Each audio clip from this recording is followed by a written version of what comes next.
Welcome everybody to the next episode of the Cannabis Review. I'm delighted to be joined in this episode by a fellow Irishman and one of the most successful Irishmen to ever set foot in the cannabis industry to date. He is basically the president and founder of multi-jurisdictional, vertically integrated family of cannabis businesses that are involved in cultivation, distribution, and retail. He's also established Patients Care Collective in Berkeley in 2001, making it the oldest continuously operating cannabis retailer in the United States. And he has a wealth of multitude of experience that we're hopefully going to be able to drench from in this episode. But this is Martin O'Brien. Martin, how are you keeping? How you doing, Owen? Thanks very much for having me on, man. Appreciate it. I'm delighted to have you on, mate. When I was doing the tags, even the name, I was like, what title I'm giving him? He's got so many different things that he's been successful at. So it's great to be able to chat to you and hopefully spread a bit of education to the audience watching these episodes.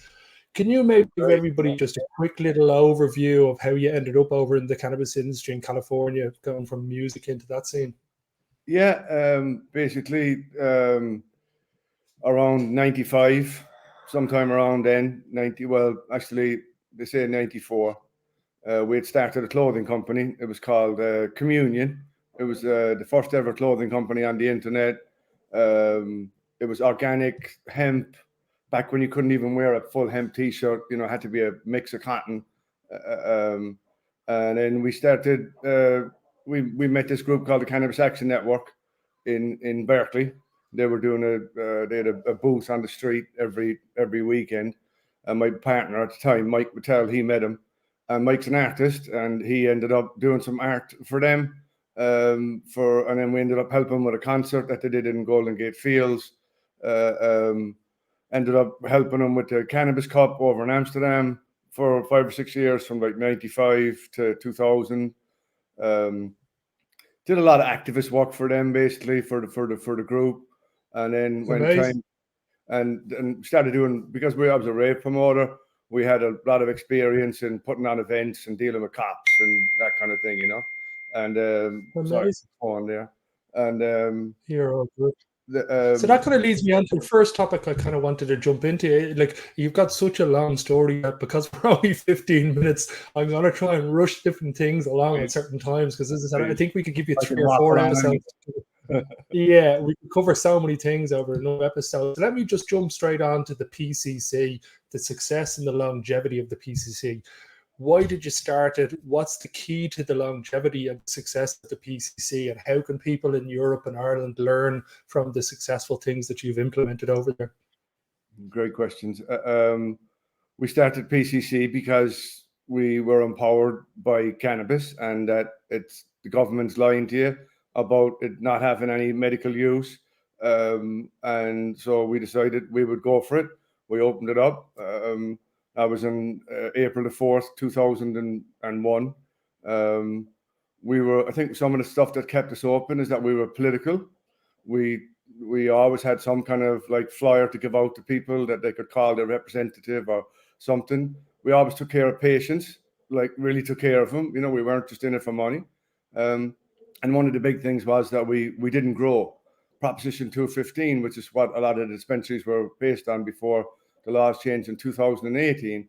Proposition 215 was 1996. It was very grey area type thing in regards to what you could do, but it was pretty clear on a couple of things, like you can't have retail and have dispensary, or you can't have a dispensary and cultivate. So we didn't cultivate ever, and anyone that did cultivate and had a dispensary, pretty soon the DEA would come along and fucking lop your head off, no problem. So I think there were some of the reasons why, like patient-centered, political, and being aware of the environment and the climate. So what can people in Ireland learn? They're not going to do it. The politicians are not going to do it. It's as simple as that. They're self-serving, the vast majority of them, not unless the people of Ireland actually want it and actually force the issue. Writing to your TD, your senator, coming to one of the PFSA protests, sending an email, joining PFSA, keeping an eye on the European news. It's like, do you want your mother to have access to medicine when she gets older and she needs it, or your father, or someone that gets cancer? I mean, it's pretty real. Okay, very interesting. I move on to Foxworthy Farms. What was the objective with there? Is basically the laws allowed you to change that you could have a separate entity that allowed cultivation, and you wanted to basically ensure that the patients had organic and a very high quality product. Is that right in saying that? That's very well said, yeah. And you'd have to add energy to it. You know, it's like the positivity and the energy. The plant is like whatever you give to the plant's going to give back to you. So we wanted to make sure that it's not only growing correctly, but curing, which is growing is about half the battle. Curing, getting all the gases out and getting into the state where it's like stable and it's the best medicine you can get is a lot of people still to this day, and even more now these days, skip that step. It doesn't burn good. It's not good for the patient, you know. So we wanted to be able to control that to a certain extent. Now, it's not as if PCC, it just carries Foxworthy. It's got hundreds of products, you know what I mean? But for a certain amount of that. So that was for PCC. But also there's a lot of dispensaries around. So then we started our own distribution company called California Cannabis Distribution Company. Maybe I'm jumping ahead there for you, I'm sorry. No, but no. And the reason we started that was so we could distribute our own flower, cannabis flower. When the laws changed, you can't be a farmer and then sell directly to a retailer anymore. That's when the 1st of January 2018. You have to, as a farmer, sell to a distributor. So we had the retail, we had the farm, then we started the distribution company. So we're vertically integrated, and we don't really need like anyone in that regard to get ourselves to a certain level. Okay, incredible. One of the things I'm very curious about is when it comes to the logistics and the shipping of the product from point A to point B, is there a specific license that the driver is required to have, or is there specific insurance that goes with the trucks, or is it basically just if nobody asks, nobody says? No. I've been shipping weed and moving weed around California for a long time before it was legal. And like one of my favorite things about legalization is that you have a shipping manifest, an effing shipping manifest. You know what I mean? It's like a cop can pull you over and you're like, here you go. I'm going from point A to point B. You know, that's a beautiful thing about it. And you have to have, it's also on a thing called METRC, METRC. It's an acronym by the state. It's a tracking program. Basically, every gram is tracked everywhere it goes, whether it's from the farmer to the distributor. A distributor can sell to a distributor, and then what's called the final mile. The final mile is like from the distributor to the retail, and then all of that's insured. You can insure your product these days, even though it's expensive. Your vehicle's insured. Again, everything's more expensive if you're in cannabis. It's simple that the way it is these days anyway, you know, because it's federally illegal. So it might be legal at a state level, but it's still federally illegal. So insurance and all of those type of things, they sting you pretty hard. Yeah, it's a highly valued commodity as well. I'm sure there's a number of untoward characters who have their eye on that as well. So yeah, I can imagine. So security detail in licensing and insurance are all required to be able to ship from point A to point B, including the final mile. Is that correct? That's correct. Brilliant. Right. Well, now I want to jump onto the main topic that I wanted to bring you on this, and it's basically Patients for Safe Access in Ireland.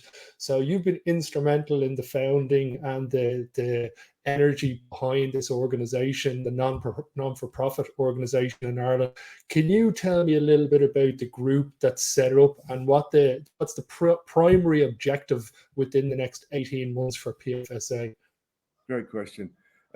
Myself, Kenny Tynan, Alicia Maher, and Martin Condon started Patients for Safe Access a couple of years ago. We met on Zoom for a long time through COVID, started the organization, like filed for the non-profit, got the bank account, and so on and so forth. We were planning an online conference for a while, but then like COVID opened up, so we ended up aiming to do our first conference there, and that was in June. The goal of the first conference was to unite the disparate groups, cannabis activist groups around the country. That was one of the main goals, to get all of these people into the same my chicken's outside, rooster. The goal was to get all these people into one room so we could all see we're on the same page, and unify basically. And then they used nowadays Cran, Major Group for Reform, Tom Curran, Amy Brown, Peter Reynolds. All these people now are a larger part of Patients for Safe Access. Like we have a weekly meeting every week, like, and it's a larger group. We're taking on larger things, you know. So that's how it was started. Why was it started? I've seen cannabis help a lot of people on the way out. It's not, you know, there's no cure for stage 4 cancer. Let's be real, you know what I mean? But like, it can give a person a lot of dignity on the way out. That's a key thing that it does. If it used properly, it can help to stave off cancer and be health efficient in that way. I've seen it cure cancer time and time again. Obviously not stage 4. My mother died of cancer. Maybe that's why I'm, you know, a little more connected to that. Like my friends have died of cancer, my dogs have died of cancer. I mean, fuck cancer, man. You know what I mean? It's like cannabis really, really helps. And so and I've seen it like firsthand. Anyone come along, challenge me, see what you can. Nah, I've seen it firsthand. I'm the man with the experience. I'm the person with the experience, you know. And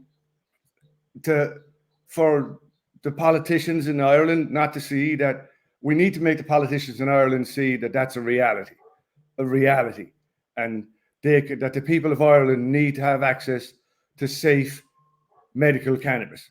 Simple as that. Not just for the 3 conditions they have now. I mean, one is draconian, right? MS. They're saying that you can, if you have MS, we recognize you're sick, but it's only if you're really, really, really sick and about to die that you can get cancer, that you can get access to cannabis. That's draconian.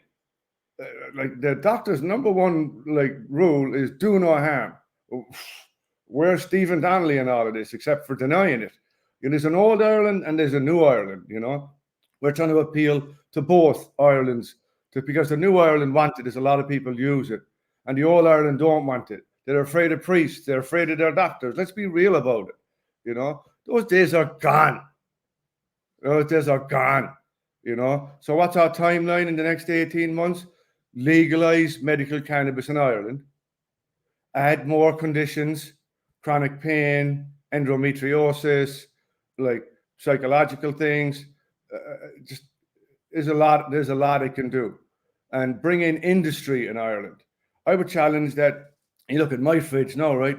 There's Barry's tea in my cupboard. There's Kerrygold in my fridge. And there's a bottle of Teeling and Jameson in Irish stuff that Irish people and other people buy around the world. There's way more Kerrygold sold around the world than there is in Ireland. Why can't Irish people have the right to grow cannabis, to have an industry, to be a distributor, to be a retailer, to be a manufacturer, to be a cultivator, and not just provide for the general public in Ireland, but also, like, Germany's got a problem right now. They don't have enough access to cannabis, to medical cannabis. So that's where we're coming from.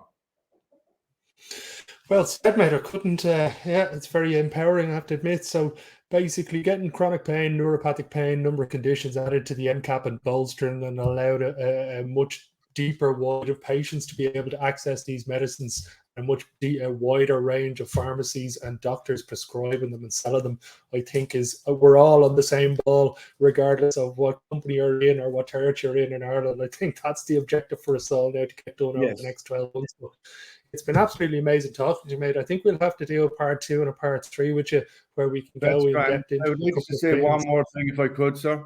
Yeah, of course. The doctors, that's the blockage, right?